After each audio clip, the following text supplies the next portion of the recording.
Now seems to be the time with the corona quarantine when we all have time on our hands to look back and reflect on past activities. Today, I wanted to share with you my story of climbing Mount Rainier. In 2005, my family and I moved to Seattle, and we settled in Issaquah because we wanted to be close to the local hiking trails. I was so excited that I went hiking on our second day out on Cougar Mountain where we lived. In 2005, I joined Amazon, and with my signing bonus, I bought my first digital SLR, and I started posting photos on this new website called Flickr. The community in Flickr at the time was pretty small, and I ended up commenting on someone's photo who was rock climbing on the outside of a building at Rick's College in Rigby, Idaho. That person's photo was Seth Nielsen, and we exchanged messages and soon learned that he took the same bus that I did into Seattle. We met up in September for an early morning dawn patrol up to Rattlesnake Ledge, long before Instagram and crowds ruined the solitude that you could find there in those days.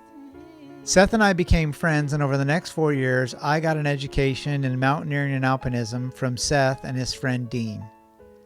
They took me on all the hikes and peaks along the I-90 corridor, up Mailbox, up Guy Peak. They showed me how to travel in steep snow, how to use an ice axe, how to self-arrest. And in 2007, we went and climbed Mount Adams, a local volcano in the Cascades that tops out at 12,000 feet. In 2008, Seth and I went and climbed Mount Olympus, which is a 40-mile trek up into the middle of the Olympic Peninsula. In 2009, we finally decided to give a go at climbing the tallest peak in Washington that dominates the skyline no matter where you are, Mount Rainier.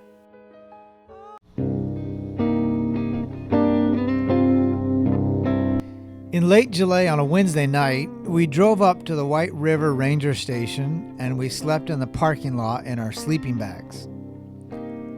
The next morning we woke early and got our permits and started hiking up.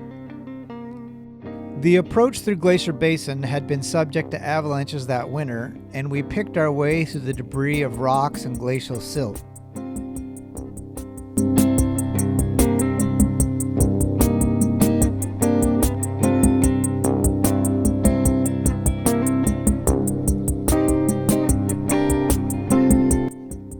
Finally back on the normal trail, we made our way back up through the green grass of flowers and alpine meadows.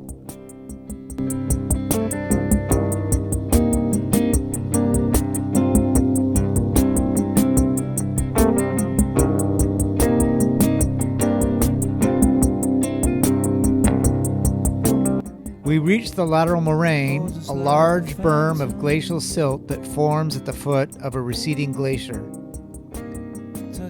Heavy mountaineering boots, heavy packs, and midday sun made for some slow going. Shines its understanding.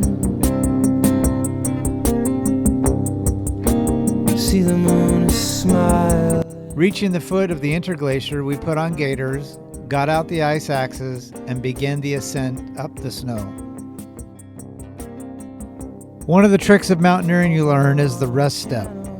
Pausing each time you step up before a rest, before you take the next step up and up and up.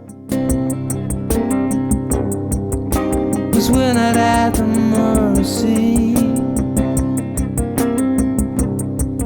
of his chimeras and spells.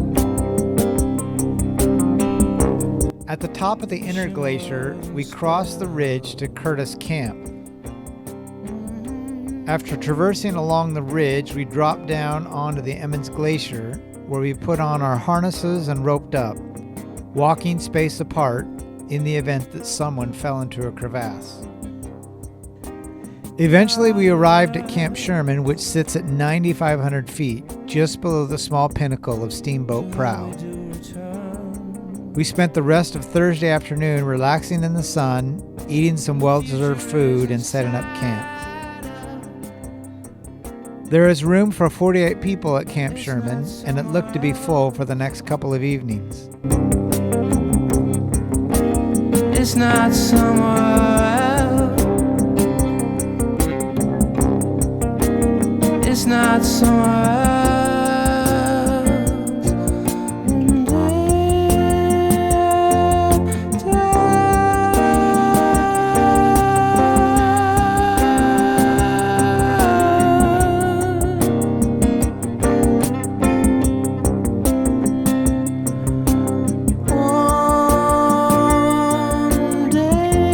That night's sunset was spectacular as the ridge lines went on and on and on.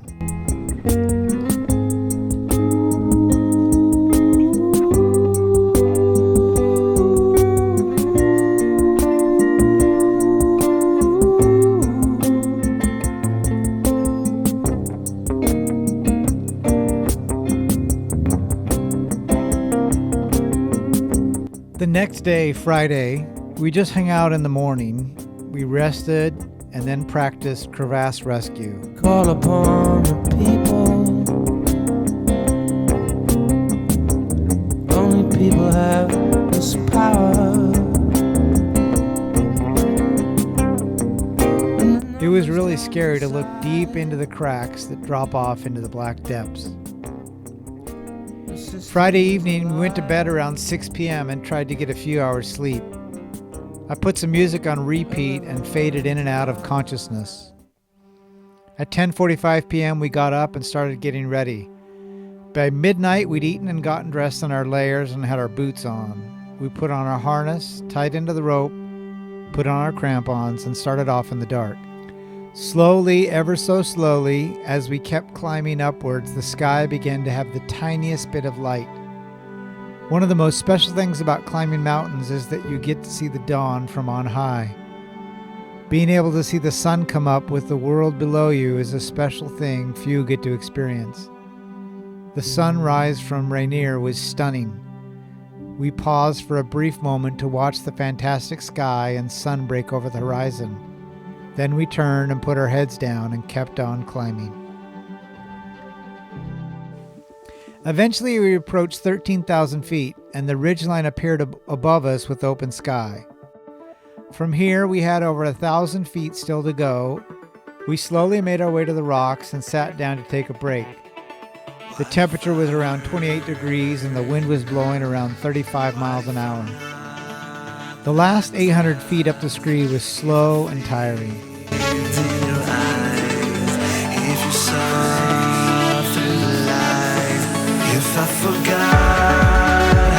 Two steps forward, one step back. From the sky, when it's all said and done, would you follow me down? Would you follow me down?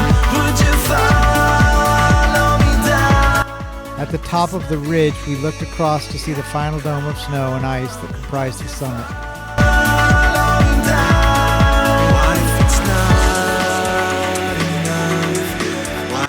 We made our way over and walked the last few feet to the top where the wind whipped and howled. I was grateful for my Patagonia Das Parka and a balaclava to keep my face warm. I remember feeling a genuine sense of wonder at the accomplishment of what we had done. A year in the planning, training, and anticipating, and now we'd done it. 8 hours after we started, we finally reached the highest point in Washington.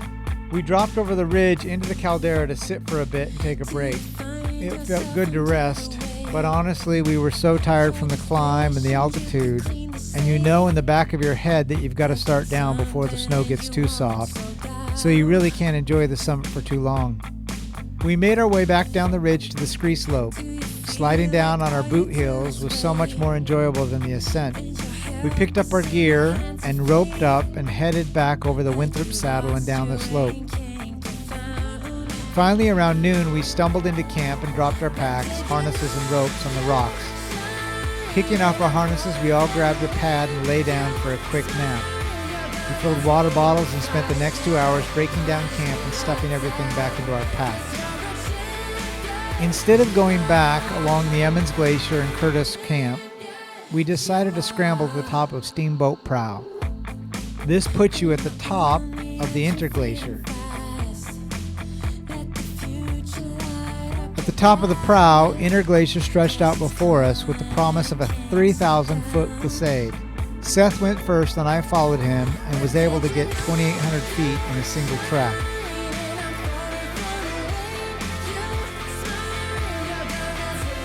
We dropped our glacier gear and reloaded the packs and set off down the moraine through Glacier Basin. We passed everyone we saw motoring our way down the trail. My feet were killing me from the pounding. Those last 3 miles felt like 20. Finally at the car, we dropped our packs and posed for one last final after photo. We grabbed a fresh change of clothes and then made our way to Enumclaw for a final feed. I rolled into my driveway around 10:30 p.m., 24 hours after I'd woken the night before and miles away. When my head hit the pillow, I was satisfied and I slept like a log. Remember, you're a champ.